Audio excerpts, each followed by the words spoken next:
Nous acclamons le Seigneur. Il est bon. Oui. Parce que même dans le deuil, la Bible nous encourage à ne pas être endeuillés comme les païens qui sont sans espérance. Comme nous avons une espérance, nous faisons face aux épreuves parmi lesquelles le deuil, de manière qui est instruite, recommandée dans la Bible. Amen.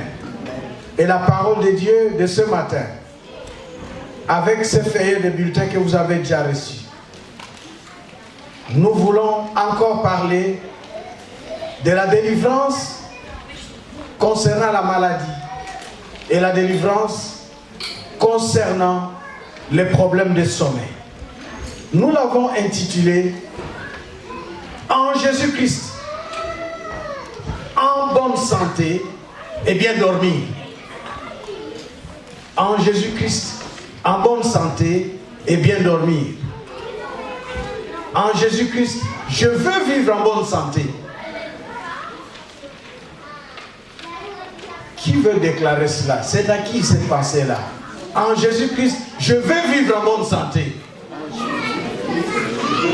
En Jésus-Christ, je veux bien dormir.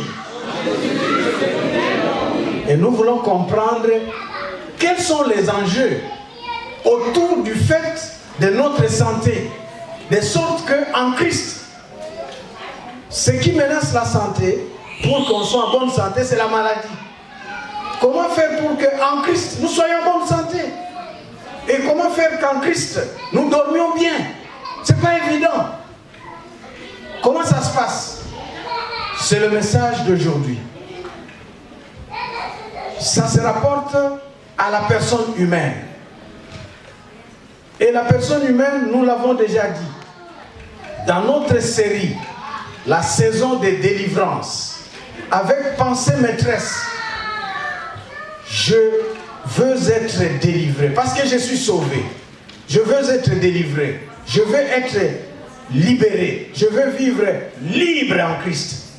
Comme pensée maîtresse, qui inscrit en fait ma vie dans une vision, une perspective. De ne pas admettre la normale de manière naïve, parce que je suis naïf ou naïve, et j'installe la normale, qui prend place calmement.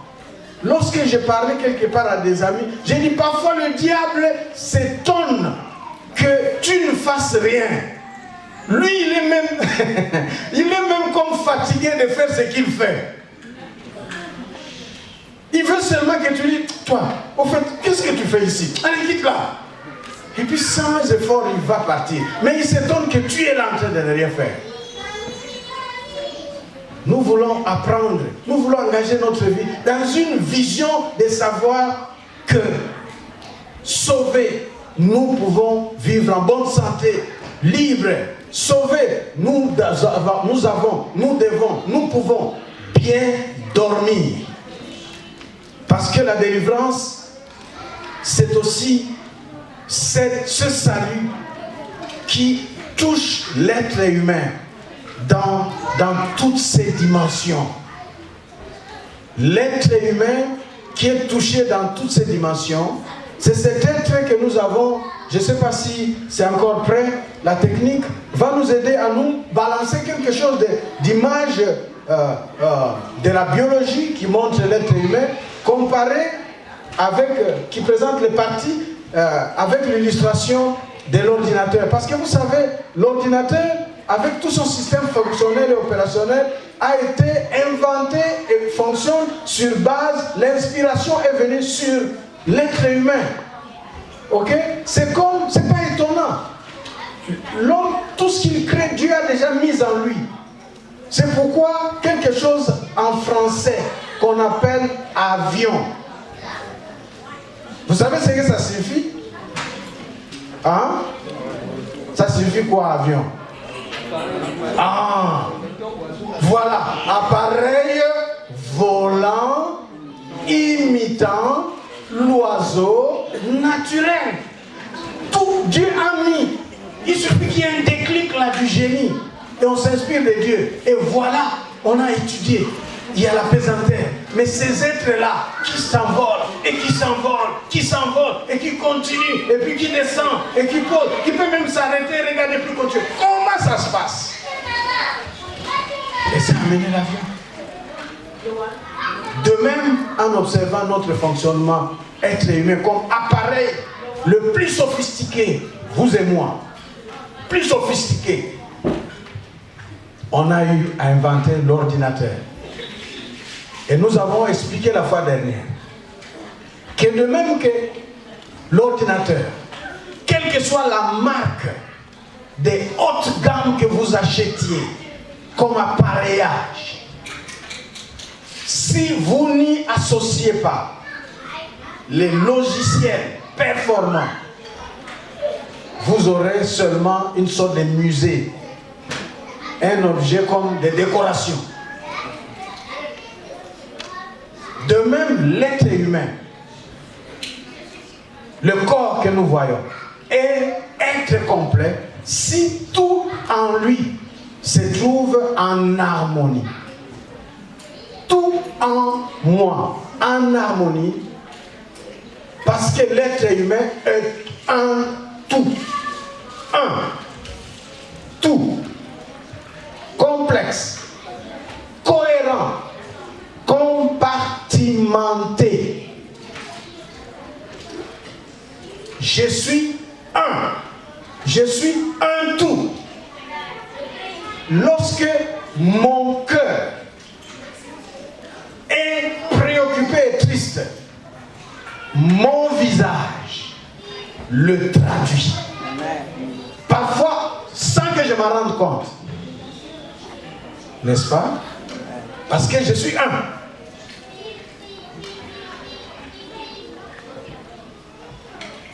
Esprit, âme, corps. Et parfois, esprit, âme ensemble peut désigner ce qu'on appelle cœur. Mais il ne s'agit pas trop ici de nous trouver dans une compartimentation distinctive des parties comme éléments composites. Mais plutôt de nous retrouver dans une compartimentation des structurations qui indiquent la profondeur, la complexité. Et profondeur évoque ici l'intériorité de l'être humain que nous sommes, vous et moi. Ce que l'on voit de nous, l'enveloppe physique, n'est valable et n'est être humain que lorsque tout ce qui fait partie de cette enveloppe physique, matérielle, se trouve en place, se trouve en ordre, se trouve en harmonie. Et c'est cet être humain-là. Donc, nous avons l'esprit, l'âme, le corps qui constituent des parties.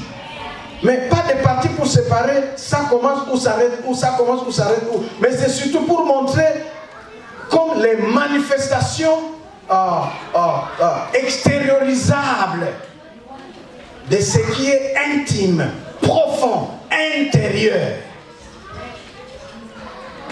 Ce qui est profond, intime, intérieur devient, ces sujets, ça échappe même à la science et à l'être humain que nous sommes, parfois à nous-mêmes. Et c'est ces éléments-là, compartiments, qui s'appellent esprit, âme, cœur, corps, qui vont faire que notre vie en tant qu'être humain se déroule dans des états. Des états comme maintenant, tous, vous êtes dans un état qui s'appelle la conscience, où votre intelligence, avec ses facultés, et votre cœur, avec ses aspirations, et la volonté, joue pour que vous teniez à ce à quoi vous êtes en train de participer, la conscience. Mais il y a un autre état aussi qui fonctionne lorsque nous dormons, ça s'appelle le subconscient. C'est pourquoi, en dormant, le corps est immobile. Mais tu peux être en train de donner des coups. Aïe, pour les gens qui sont mariés, c'est dangereux. Tu peux donner un grand coup et la personne sort avec un sérieux coup. C'était dans le sommeil. C'est quoi? Si quelqu'un a la bouche, il va dire quoi? Tu as manqué l'occasion de me frapper. Dans la réalité, tu dois avoir planifié de me taper. Comment tu m'as donné un coup comme ça dans le sommeil? Ça devient un conflit. Non, il ne faut pas faire un conflit dans le sommeil. Je me souviens, le grand frère propre de ma femme, il a tapé son petit frère, l'autre grand frère de ma femme. Il a menacé, il s'est enfui. Celui-là, parce qu'elle est cadette. Il se trouve aux États-Unis, l'autre il est pasteur. Il raconte les rêves. Et puis il s'appelle David. Hé David, tu vois nous dans les rêves là. Tu sais quand on était là. Et puis David, mais comment? Moi je ne comprends pas. Tu as rêvé, dit, comment ça? Tu refuses. On était avec toi dans les rêves. Il commence à les taper, il s'enfuit. Fais pas de problème avec le rêve. Il le prend témoin de son rêve. Et l'autre n'y est pour rien. Parce que le rêve se passe dans le subconscient. Mais même si ça se passe dans le subconscient, l'élément absent c'est ta conscience et ta volonté pour assumer responsabilité. Mais tu es concerné. Ce n'est pas les murs qui rêvent. Ce n'est pas la télé qui rêve. Ce n'est pas une autre personne, c'est toi qui rêves. Ça se passe dans ta personne. Tu es concerné par le rêve. Et nous allons voir du côté du sommeil, avec le monde des rêves et autres problèmes, jusque dans la santé, avec le problème des maladies. Comment est-ce que nous avons besoin de Dieu dans cet être qui est compartimenté, qui est complexe, profond, intériorisé. L'être humain, s'il t'expose, il te donne ce qu'il veut. Mais s'il se replie à lui-même, personne n'acceptera. Personne. Gloire au Seigneur. Mais laissez-moi vous dire pourquoi gloire au Seigneur. Avant cela, il y a non seulement ce qui est de la conscience ou du subconscient, mais il y a aussi ce qui, comme état en nous, qui n'est pas ni de la conscience comme ça, ni même du sommeil subconscient, mais qui est en fait comme une sorte de garage et de dépôt de conservation. Il y a un état garage de réparation, et quand on réussit la réparation, c'est parti. Ou bien dépôt de conservation. Cet état-là, c'est l'inconscient. Par l'équilibre du mécanisme intrinsèque personnel de chaque être, c'est dont tu n'as pas obtenu satisfaction dans la conscience. Chercher solution par tous les moyens. Ce n'est pas arrivé. Et ton âme, ton cœur, ton esprit aspire à la satisfaction. Ça te déséquilibre. Mais tu as besoin d'harmonie et d'équilibre. En attendant cette solution, c'est ça qui fait que lorsque l'inconscient, l'opérationnalité de l'inconscient devient affectée et faible, comme surpassé, débordé, quelqu'un craque et peut jusqu'à commettre ce qu'on appelle quoi? Le suicide. Pourquoi? Parce que accumulation des affects non satisfaits, non résolus, et ne pouvant pas rester, le garage de réparation est submergé. Les dépôts de conservation est débordé. Il faut qu'il y ait réparation. Il faut qu'il y ait solution. Il faut que tu sois en harmonie. Si ça n'arrive pas, tu pètes. Et certains, lorsqu'ils craquent, c'est des solutions fatales. D'où notre Dieu. Ces solutions fatales, qui se trouvent être très souvent l'arme de l'ennemi, Pourquoi? Parce que nous sommes la cible du diable, ennemi de Dieu. Ah, gloire au Seigneur, disais-je. Cible du diable, ennemi de Dieu. Dans ma complexité qui parfois m'échappe et échappe à quiconque, je constitue un joyau pour mon Dieu. Joyau pour mon Dieu. Lisons Ésaïe 43. Joyau de Dieu. Lisons. Ensemble. Ainsi parle maintenant l'Éternel qui t'a créé à la place de Jacob. Ça c'est Jacob. Dieu s'adresse à Jacob. Mais maintenant il ne s'adresse pas à Jacob. Il s'adresse à qui maintenant là? Ah, tu vas lire et tu mets ton nom. Allons-y.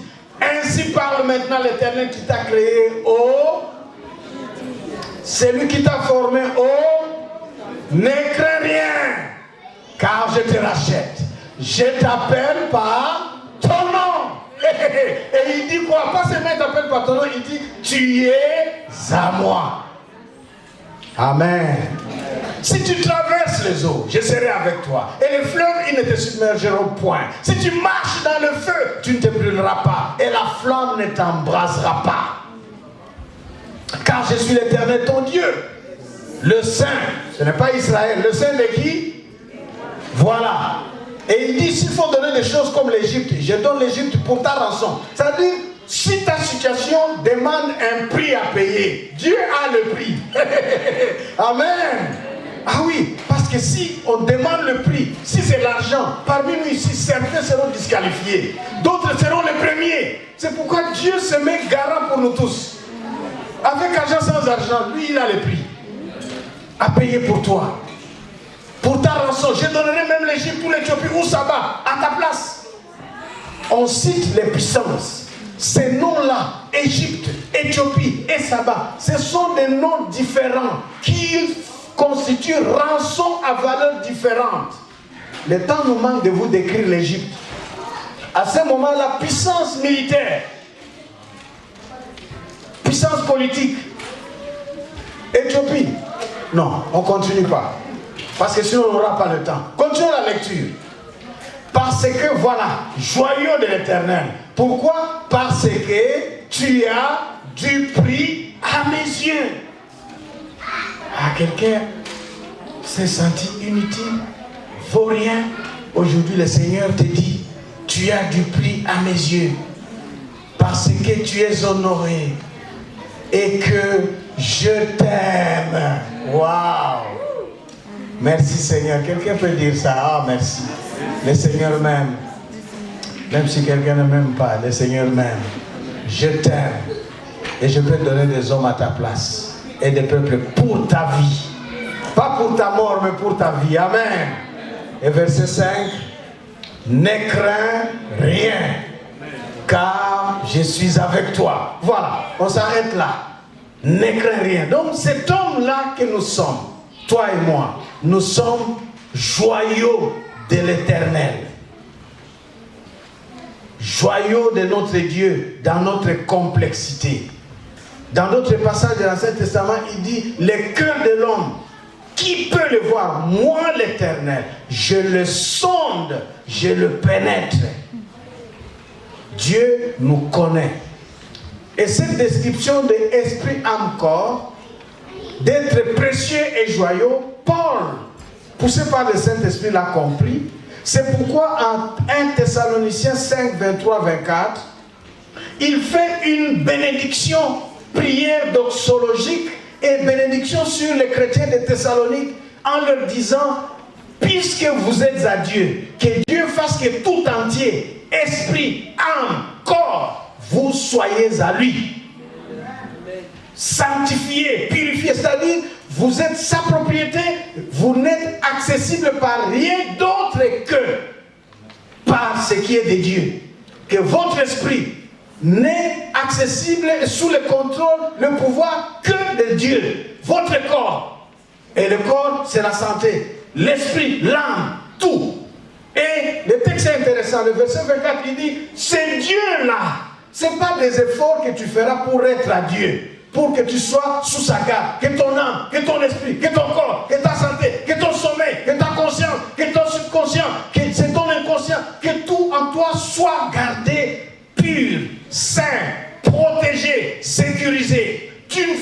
pas d'effort, c'est ton droit, c'est le statut spirituel complexe dans lequel Dieu te place comme vocation et appel. Dès l'instant que tu reçois l'évangile, tu acceptes Jésus-Christ et que tu, comme disent les anglophones, abide ta vie, tu prends ta vie, tu mets ça en Dieu, tu dis, moi je ne suis rien.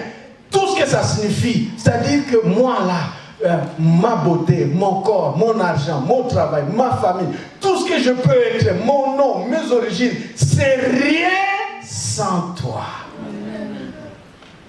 Quand tu réalises cela comme vision de la vie, Dieu, verset 24 s'applique. Il est fidèle. Et, ah, ma fille, mon fils accomplit cela. Il fait ce qu'il doit faire. Amen.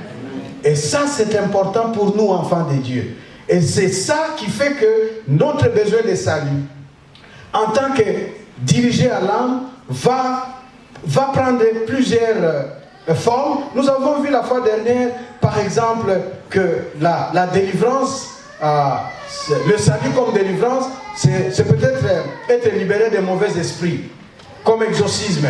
Mais aussi, le salut comme délivrance, ça peut concerner notre âme. C'est la rédemption. La rédemption. Tu es sauvé. J'ai dit ça ici une fois. Ce jeune homme, ça me rappelle 1982. Je n'étais pas pasteur. En fait, j'étais simplement étudiant dans les mathématiques, la physique et tout. Mais chrétien, nous avions, depuis 1980, on avait un groupe là. Chaque matin, nous on allait, le matin, on va à l'hôpital, on dit on va, nous avions une conviction. On a dit l'hôpital, parce que notre église était proche d'un grand hôpital chez moi à Kikui. On dit l'hôpital va se fermer.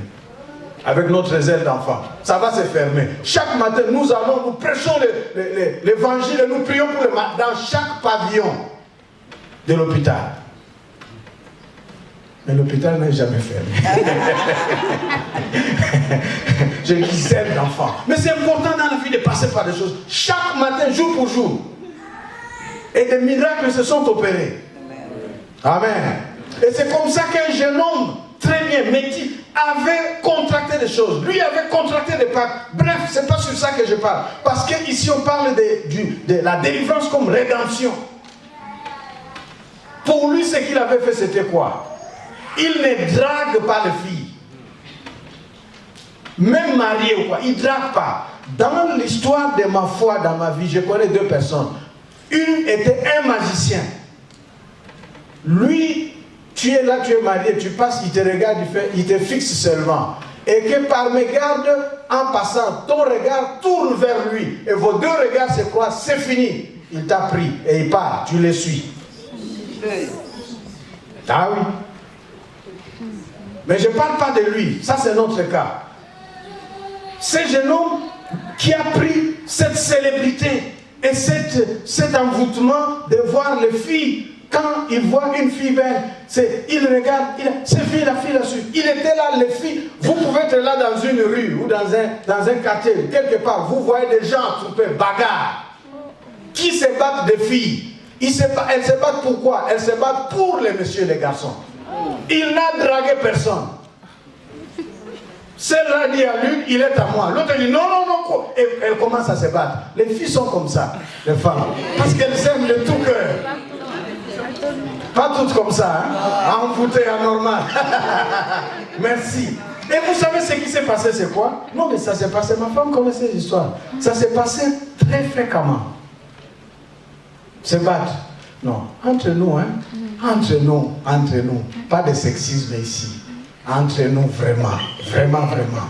Entre les hommes qui vont se retrouver deux ils se découvrent la même femme. Et puis ils signent et ils se battent. Et les femmes qui vont découvrir deux pour le même homme. Dans les deux cas, lesquels se battent plus? Les hommes. Plus. Entre nous, lesquels se battent plus? Voilà. Merci. Donc vous avez la réponse. Et la réponse que vous avez donnée, c'est ça la réponse. C'est ça vraiment la réponse. Alors c'est pas ça, revenons. Ce jeune homme-là, ce qu'il avait pris, il est parti consulter. On lui a donné ça. Et on lui a donné, il portait quelque chose. Vous voyez, beaucoup de gens ont des trucs, surtout ici aussi, nos amis chinois. Et les trucs qu'on porte, il y a une sorte de pentacle. Vous connaissez le nom? Si vous ne connaissez pas, ce n'est pas grave. Un truc là, dedans, on met le pouvoir. C'est soit une médaille, c'est soit un message écrit, c'est un pouvoir là-dedans. C'est rien du tout, c'est pas rien. Il a pris ça, il ne savait pas. Et puis, il est venu vers nous, là où on priait. Pourquoi? Parce qu'il a fait ça sur une sœur en Christ, enfant de Dieu qui prie avec nous, qui n'est pas parti. Il l'a suivi, l'a dragué, il a dit non, non, non. Il a dit comment ça? Il dit non, moi je suis sœur en Christ. Il a dit sœur en Christ, ça signifie quoi? Il dit si tu veux savoir, viens là où je veux, tu vas suivre. Il dit ok, dans sa tête il se disait, c'est sûr qu'elle a des copains là-bas. Je vais la suivre et voir qui est son copain. Il venait comme ça. Et il est venu, c'était une réunion de plus de 300 personnes. Et pendant la prière, l'adoration, la louange, projeté, il est tombé. Et nous l'avons pris, raide, il ne bougeait plus. On l'a amené, nous avions une salle de permanence de notre leader, dans le même campagne de l'église. On l'a amené et nous avons improvisé une nuit de prière. On a commencé à prier pour lui. On a prié, on a prié. Et nous avons découvert, il est revenu à la vie. Et il voulait fuir, on dit non, il ne se retrouvait pas. Et puis après, on a vu les trucs. Et puis nous avons dit, dis-nous c'est quoi l'histoire. Il a dit, si je raconte, j'ai fini de parler, je suis mort. Et nous lui avons dit, tu ne mourras pas. Quelqu'un peut dire, je ne mourrai pas. Même si ça a été l'ancêtre des ancêtres qui est parti, il a laissé le pouvoir caché dans le totem. Dieu a un autre pouvoir contre le totem. En Christ, vous ne changerez pas d'origine. Vous ne changerez pas de tribu. Vous ne changerez pas de culture. Vous resterez la même. Mais le sang de Jésus est universel. C'est un sang multiculturel. Ça passe à travers toutes les origines. Pour laver, pour purifier, pour nettoyer. La délivrance de l'âme, rédemption.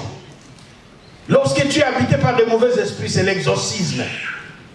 Ou bien c'est ton corps et ta santé qui sont affectés. Là, c'est la guérison comme rétablissement ou recouvrement. Ah oui. Nous avons toutes ces choses-là. Pourquoi? Parce que le fait de l'indivisibilité de l'être humain qui nous échappe à nous-mêmes n'échappe pas à notre Dieu. Et il donne la parole. Par exemple, par rapport à la santé, le Seigneur va dire, je donne ma parole. Et ma parole les guérit. Parce que Dieu connaît ce que toi et moi on est. Et notre vrai besoin, même des maladies. Pendant que la technique apprête, par exemple, le passage d'Hébreux 4, verset 12. Je vous raconte l'histoire de cet aveugle né. Dans Jean 9. Et les apôtres disent, Seigneur Jésus, dis-nous cet aveugle. Pourquoi il est né aveugle? Il est aveugle. C'est une infirmité qui fait de lui une sorte d'invalide, de malade, de frappé de la cécité. Et voilà, nous aimons philosopher. Jésus veut les guérir et les restaurer. Mais les autres veulent aller loin. Seigneur, il est né aveugle. Pourquoi? Parce que toute maladie n'est pas nécessairement naturelle. Parce que toute anomalie que tu peux subir dans ton corps n'est pas nécessairement volonté de Dieu. Il y en a qui peuvent être sort des hommes qui t'ont jeté. Il y en a des anomalies juste dans ton corps, dans ta santé, dans ton travail, dans ta personne. Attendez les jours où nous parlerons de l'esprit de Boaz. Attendez, nous parlerons du dragon. Mais revenons pour dire que parfois c'est le péché. Et ils ont dit, cet homme est né aveugle. C'est à cause de son péché ou du péché de ses parents. Entre nous, quelle question un peu bête. il est né aveugle. Quand est-ce qu'il aurait péché pour naître aveugle? La bonne question, c'est peut-être à cause des péchés de ses parents. Jésus dit, point n'est là le problème. Ce qui se passe là, c'est que par lui, Dieu soit glorifié. Amen. Pour l'instant, parfois, ta délivrance, on n'a pas besoin de philosopher. On n'a pas besoin, si tu sais pourquoi tu es dans ces conditions, gloire au Seigneur. Mais si tu ne sais pas, ça n'intéresse personne, ça n'intéresse moins Dieu. Parce que ça ne l'empêche pas de savoir dans quelles conditions tu es. Ce qui intéresse Dieu, c'est que la vocation que j'ai pour ma fille, pour mon fils, c'est qu'il soit sauvé, qu'il soit racheté, qu'elle soit en bonne santé, qu'elle dorme quand elle veut, qu'elle se réveille normalement. C'est ça l'appel. C'est ça qui intéresse Dieu.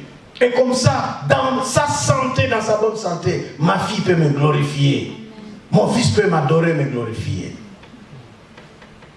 Et la parole de Dieu a cette mission-là, de diriger la grâce de Dieu là où la science ne peut pas arriver, là où même notre volonté ne peut pas intervenir. Hébreux chapitre 4, verset 12.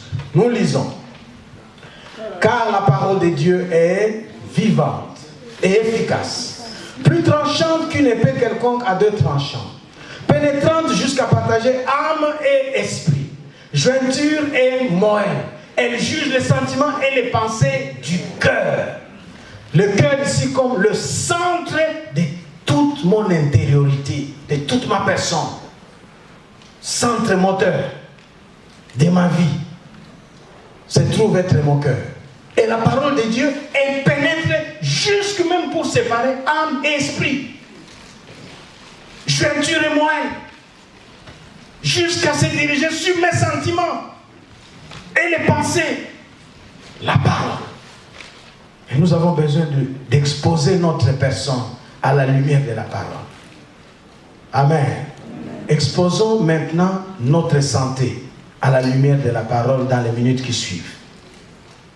Sauvés en Christ pour vivre en bonne santé. Dites Amen. Amen. Délivrés, libérés en Christ pour vivre en bonne santé. Dites Amen. Amen. Alors, ici, qu'est-ce que nous voulons dire concernant la santé? C'est le besoin de délivrance d'une maladie. Et ici, je voudrais vous parler en bref pour la guérison d'une maladie, ce qui se passe.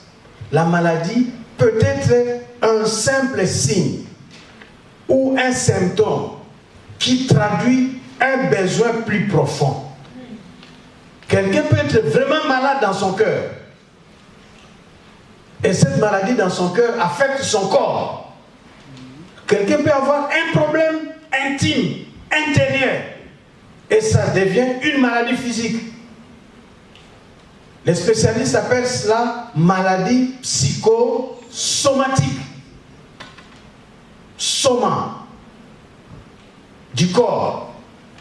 Psycho, psyché, de l'âme. C'est une maladie qui touche le corps en provenant de l'âme. Dieu peut guérir cela. Parfois, Dieu se sert de la médecine pour nous guérir aussi même des maladies normales. Parce que toute maladie n'est pas seulement démoniaque. Oui, maladie est diabolique à l'origine. Parce que Dieu ne nous a pas créés malades. Et Dieu ne rend personne malade. Celui qui se sert de la maladie, c'est le diable. À partir de notre corruption due au péché. Et maintenant, les lois naturelles et les lois de la vie, qui se trouvent parfois devenir instruments du diable, peuvent servir pour nous rendre malades. Parmi les lois naturelles, c'est la loi comme ici en Chine. Les Chinois ont reçu la culture, avant de sortir, de regarder la météo et de s'habiller conformément et de se comporter conformément à tout ce qui doit les garder dans la bonne santé, les prévenir d'attraper les intempéries ou les flux ou les maladies qui courent. Vous ne faites que prier le matin. Vous priez. Après la prière, vous priez. Laissez-moi bégayer comme ça. Vous priez et en priant, vous vous habillez sans réfléchir. Rempli du Saint-Esprit. En priant, vous vous habillez seulement. Rempli du Saint-Esprit. Et vous sortez. Et un vent est là qui vous attend. Vous sortez en priant et en parlant, même en langue. Et vous continuez sous le vent. Le vent ne sera pas, l'intempérie ne va pas fuir le Saint-Esprit. Au contraire, le Saint-Esprit et l'intempérie, ils vont voir, le Saint-Esprit va dire, je fais quoi? Et tu vas attraper la grippe en parlant en langue. Simplement pourquoi? Parce que tu n'as pas tenu compte des lois biophysiologiques qui sont des lois naturelles. Il y a des lois naturelles pour que toi, enfant de Dieu, tu sois aussi en bonne santé. Amen. Ces lois vont sur la taille, la santé, le manger, le ventre, le dormir, les exercices, jusqu'à l'âge. Laissez-moi vous dire, ici même, avec les changements de temps, chez moi à la maison, je prends les habits de l'été, je garde, je range. Maintenant ce n'est plus l'été, c'est l'hiver. Et je finis de mettre dans les valises les trucs de l'été. Maintenant c'est l'hiver. Les valises là, il faut les placer. Je prends fort, je soulève, je place. C'est bon. Je faisais ça un mois.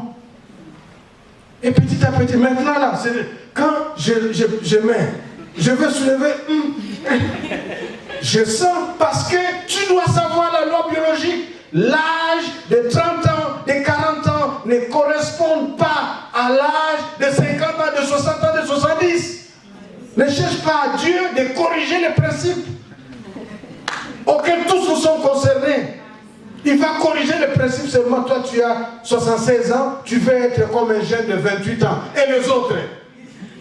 Là, Dieu, il est juste. Et ces lois-là obéissent. En tant qu'enfant de Dieu, tiens compte de cela. Ah oui, les étudiants, les anciens étudiants ici savent, à l'école biblique, on tenait des cours, 9h à 17h. Je les pompe l'Ancien Testament. Ils sont là, ils posent des questions. Je suis là fort.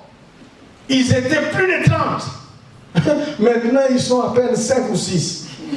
Pendant 2 heures, je me sens essoufflé. Ah oui, parce que je n'ai plus cet âge-là et cette fraîcheur-là. Ta bonne santé est aussi fonction de ton respect, de comment tu traites ta santé par rapport aux lois naturelles. Les lois de l'hygiène, les lois biophysiologiques, les lois de la bonne santé, les lois de la bonne alimentation. Quelqu'un peut dire Amen. Amen. Que tu sois déjà guéri. Amen. Parce qu'il n'y a rien de démoniaque. Peut-être dans ton cas, rien de démoniaque. Seulement que tu saches ça. Ah oui, que tu saches ça. Parce que parfois nous mettons Dieu à l'épreuve. En fait, nous mettons à l'épreuve. Non, il faut que nous allions vite parce qu'on va prendre quelques temps pour prier. Ça me rappelle rapidement ses frères avec sa femme. La femme dit c'est l'ovulation. L'enfant est tout petit, on doit se garder. Il dit non, moi je suis un homme de foi. Parce que nous l'appelions homme de foi. Je veux prier par la foi. Il a prié. Quelle foi. Et voilà la grossesse. Et la femme était fâchée contre monsieur. Je l'ai su parce que c'est ma fille spirituelle. Fâchée contre monsieur. Désormais, elle ne voulait plus que monsieur la touche. C'est là que l'homme de foi est venu me voir. Attention, n'applique pas la foi n'importe où. Ne demande pas à Dieu de recréer ce qu'il a créé. Et il a doté de pouvoir de gérer. Tu gères ça en responsable. Et toi, tu fuis de gérer comme responsable. Tu entres dans l'égoïsme que tu caches derrière la foi. Attention à certains problèmes de santé. Pourquoi tu es malade? Peut-être ce n'est pas les démons. Certaines personnes sont malades parce que besoin d'affection. Ils choisissent d'être malades pour attirer attention. Peut-être tu es déjà guéri. Mais tu sais que si tu cesses d'être dans cet état-là, tu Tu n'auras plus les avantages là. Et vous savez, c'est très courant, hein, surtout à l'étranger. Il y a des gens pour bénéficier de ce qu'on appelle assurance sociale. On fait de l'enfant malade ou de la personne, soit malade, soit vraiment malade, sérieusement malade. Comme ça donne assurance. Peut-être que toi tu es malade, tu fais le malade pour attirer attention. Tu fais le malade pour empêcher monsieur qui court partout. Tu veux l'empêcher. Il y a des gens qui deviennent sorciers même quand tu fais comme ça, ils deviennent plus démoniaques, plus démonisés. Parfois la maladie peut avoir une origine mystérieuse, incompréhensible ou diabolique. Elle peut être un sort qu'on a jeté.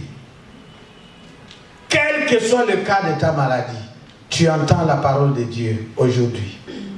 Le Seigneur te dit, je suis l'Éternel, ton Dieu, ton Sauveur, celui qui te guérit. Amen. Dieu nous met dans un appel de double droit à la bonne santé. En tant qu'être humain, nous avons droit à vivre en bonne santé. En tant qu'être humain, dites-moi, est-ce qu'il y a des non-chrétiens, des païens qui sont en bonne santé?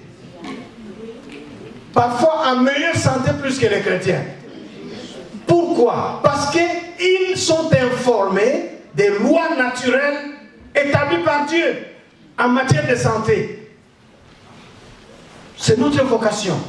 Mais en Christ encore, en plus de ça, Jésus te donne une promesse. À travers ces maîtrisses, tu as la guérison. Quel privilège d'être en bonne santé. À quelqu'un va guérir d'une maladie. Tu t'es fait malade, il y a des avantages que tu gagnes, il y a l'attention, il y a des raisons qui t'ont mis dans cette condition. Aujourd'hui, tu peux revenir et redevenir le toi réel par la guérison que le Seigneur te donne par sa parole. Même si on a jeté un mauvais sort sur toi, le Seigneur te guérit. Amen. Si vous regardez le ministère de Jésus, il a fait 35 miracles, Jésus-Christ, dans les évangiles. Sur 35 miracles, 23 miracles sont les guérisons des maladies. 3 sont des résurrections des morts. 23 plus 3, ça fait 26. Les restes, c'est la maîtrise sur les lois naturelles. Marcher sur les eaux, arrêter les vagues de la mer ou les vents. Mais vous voyez sur 35, 23 guérisons des maladies.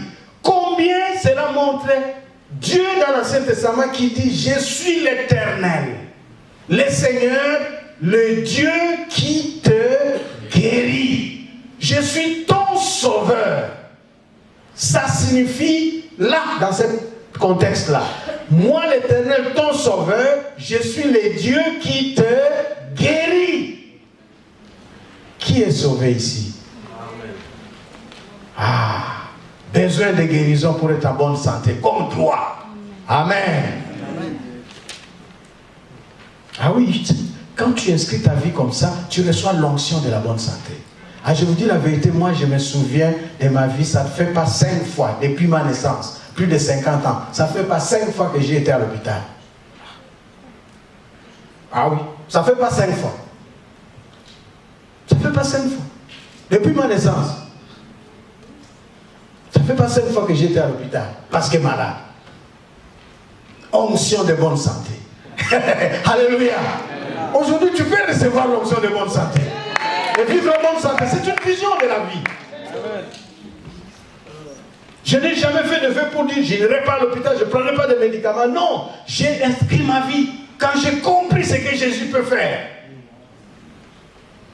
Et je tiens compte des lois de la nature, des lois biologiques. Je tiens compte de cela. Ah oui, il y a des lois biologiques. La ménopause, c'est un phénomène d'état, c'est votre privilège, et je ne sais pas quoi, mes soeurs. Avec tout ce que ça amène. Ah oui, mais ça ne doit pas devenir un fardeau, jour pesant, tu ne peux plus vivre. C'est comme la grossesse. Quand une femme est enceinte, les médecins ne disent pas qu'elle est malade. C'est sa santé. Mais la grossesse peut devenir une anomalie. Ce n'est pas le message maintenant. Esprit du dragon, ces jours-là. Onction de bonne santé. Pour toi. Amen. Vous avez des passages ici. Comme 3 Jean. Chapitre 2. On ne va pas lire parce que je vais terminer ça et nous allons prier pour quelques cas. 3 Jean. Épître de Jean, 3e épître, verset 2. Il dit, mon fils, que tu sois en bonne santé physique. Tu es bien spirituellement, mais aie aussi une santé qui prospère. Alors, Dieu veut que je sois en bonne santé. Quelqu'un peut déclarer comme ça, mon Dieu veut que je vive en bonne santé. Mon Dieu, mon Sauveur, veut que je sois en bonne santé. Au nom de Jésus. Amen. Ah oui. C'est cela que nous trouvons dans la Bible. Dans Ésaïe 53. Nous avons lu ça dimanche dernier, 5 à 6. Ésaïe, psaume 103, verset 2 à 3. Mon âme bénit l'Éternel. Non seulement il pardonne tous tes péchés, mais il te guérit de tes maladies. Il faut que tu sois guéri pour que tu bénisses l'Éternel. La bonne santé, c'est ton double droit en tant qu'enfant de Dieu, comme délivrance. Sois en bonne santé. Je veux que la technique garde le psaume 118, verset 14 à 17 plus tard. Parce que je vais passer à la santé, je vais rapidement terminer pour glisser. C'est pour ça que nous avons tout évacué. On prendra quelques minutes pour prier. Je voudrais rapidement glisser dans le sommeil. Et laissez-moi ici vous dire par rapport à la santé, pour vous encourager. Vous savez, moi, avec ma femme, nous venons dans notre pays, d'un coin que nous appelons Kikwit, notre ville natale là-bas. Et grandi là-bas, né là-bas, grandi, je termine les études universitaires, je reçois l'appel pour aller faire la théologie. Et je dis au revoir aux gens. Et voilà, je quitte Kikwit pour aller à Kinshasa. À l'époque, 1988, Kikwit est une ville saine sur le plan de l'atmosphère, de l'ambiance, de la climatologie, de tout. Au fait, ça partage le même climat. Je pars à Kinshasa.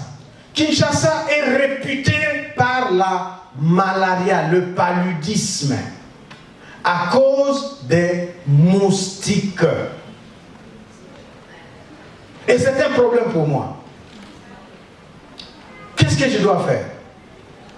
Voilà ce que je vous partage.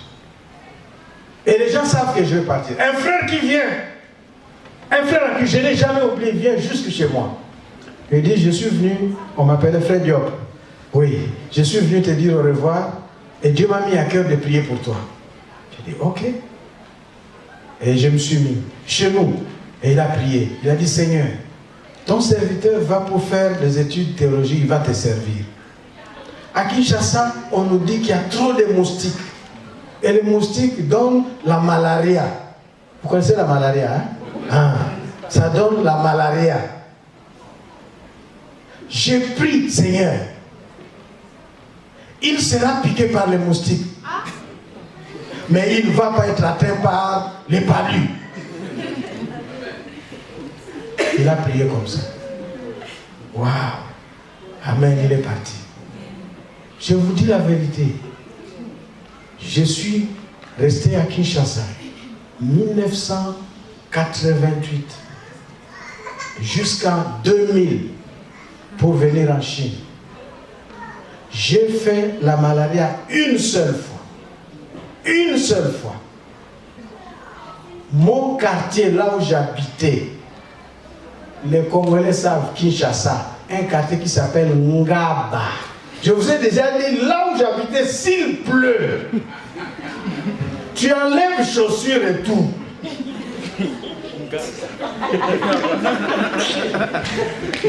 Je n'ai pas de maison avec moustiquaire. Elle a une maison, elle habite là où elle n'a pas de problème moustique. Mais nous sommes deux niveaux sociaux différents. Moi, c'est là où je suis frère et compagnon de moustique. C'est la vérité. Et dans ma maison, là où je vis, le mari de ma grande sœur, mon tuteur, du domaine médical, les enfants, mois par mois, sont malades, il les traite et les perfuse. Dans la même maison, à cause de la malaria, tout le monde, lui-même, sa femme, les enfants, tout le monde, sauf une seule personne dans cette maison. Cette personne, c'est qui? C'est moi. Pourquoi? Parce que j'ai été immunisé par le ministère de quelqu'un. Tu peux être immunisé aujourd'hui contre tout ce qui t'a servi comme maladie. Au nom de Jésus. C'est une vision. Et depuis cette prière-là et cette expérience-là, je suis venu avec et je vis comme ça. C'est pourquoi depuis que je suis ici, vous n'avez jamais appris le passer à l'hôpital. Et ça a même contaminé ma femme. Et ça, c'est parti sur nos enfants. Ma femme a eu des problèmes seulement pour l'accouchement. Nos 3 enfants. À part ça, pas de problème. Comme ça, comme on dit chez nous, santé de fer. Pourquoi? Parce que quel argent que Dieu donne soit pour autre chose. Pas pour l'hôpital. Alléluia. Bon, terminons avec le sommeil. Donc nous allons prier. Je pense même que je dois laisser le sommeil. Je dois laisser m'arrêter là-bas pour que nous prions. Parce que nous reviendrons sur le sommeil un autre jour. Pour le sommeil ici, on reviendra un autre jour parce que je dois vous expliquer pourquoi on ne dort pas bien. Le monde du sommeil. Qu'est-ce qu'il faut faire pour bien dormir? Je dois vous expliquer ça. Je ne veux pas que nous courions derrière quelque chose. Amen. C'est pourquoi quelqu'un qui veut vivre en bonne santé va se lever pour déclarer le psaume 118. Regardons le verset 14 jusqu'à 17. Et nous allons prier. Aujourd'hui, nous prions seulement pour les malades. Mais si vous avez un problème de sommeil, on va prier pour vous encore. Mais c'est dimanche prochain que nous allons terminer avec le sommeil. Comment faire pour bien dormir? Avant de prier, tout à l'heure, vous avez un problème de santé, vous avez compris. Peut-être que vous faisiez le malade pour attirer l'attention. On vous a conditionné. Le temps me manque pour vous donner des exemples. Tu peux vraiment devenir malade, tu peux souffrir même du cœur. C'est le cœur, tu en souffres et tu vas, on ne voit rien. Il y a une cause. Mais aujourd'hui, merci Seigneur. Il veut que tu vives, mais que tu vives en bonne santé. Inscris ta vie dans cette vision-là. Et lisons d'abord ces paroles.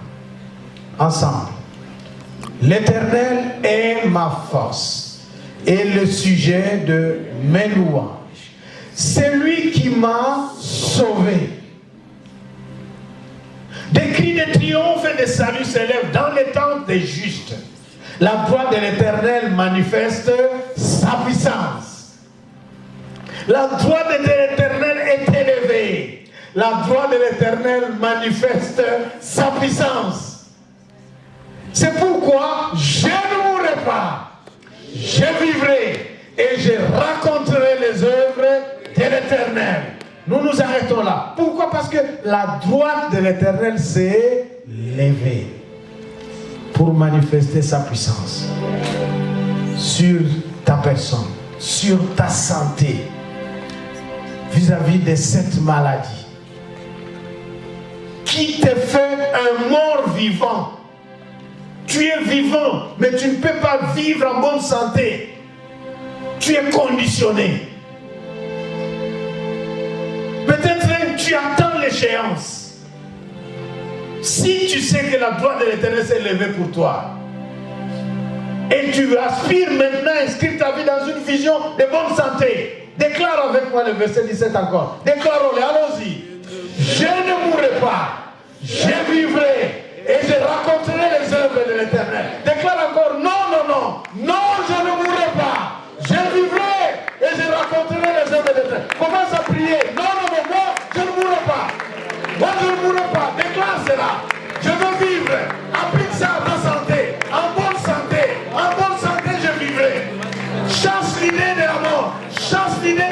maladie. Déclare parce que la droite de l'Éternel s'est levée contre toi. Proclame que tu mourras le jour où Dieu décide, mais pas pour le sort, pas à cause de cette maladie qui est jetée. Proclame que tu vis. Ah, quelqu'un a besoin de prière. Tu es en train de prier pour ta maladie, pour la guérison. Et tu veux qu'on prie pour toi. Avance ici maintenant, dans les minutes qui suivent. Maintenant là, venez ici, vous avez besoin de santé pour la guérison. Tu as fait la déclaration, tu as un problème de santé. Tu as compris la parole de Dieu de manière particulière ce matin. Ah, tu viens. On va prier pour toi. Merci de venir. Merci de venir. Je voudrais inviter.